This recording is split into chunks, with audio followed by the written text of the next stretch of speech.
Hazreti İsa merkezi ibodatxona hovlilariga kirib, u yerda ilm setim qilayotganlarning hammasini haydab chiqardi.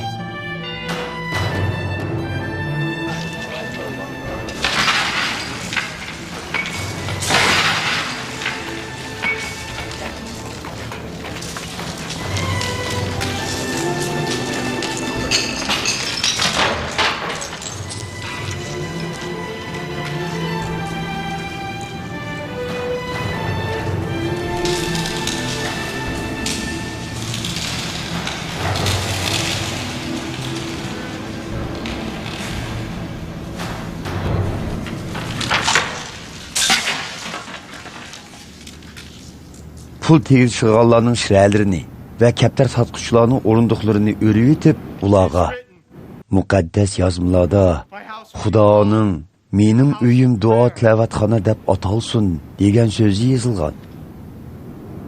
Lekin sizlar uni bulanchilarning uvisiga aylantiryapsizlar, dedi.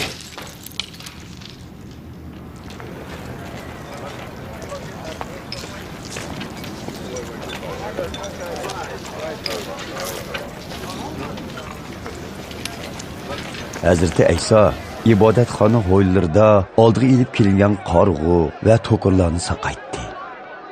Lekin oliy ruhaniylar bilan Tavrat ustozlari uning yaratgan mo'jizalarini va ibodatxonada podsho Davudning avlodi uchun Xudoga shukr deb tug'ilgan bolalarni ko'rib g'azablandi.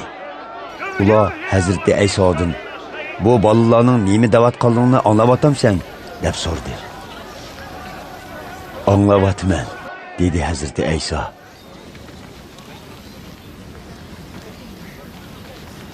Sizlar muqaddas yozmalardagi kichik bolalar va buvoqlarning tillaridan o'zingga madhiylar keltirding degan so'zlarni zodi o'qimaganmi?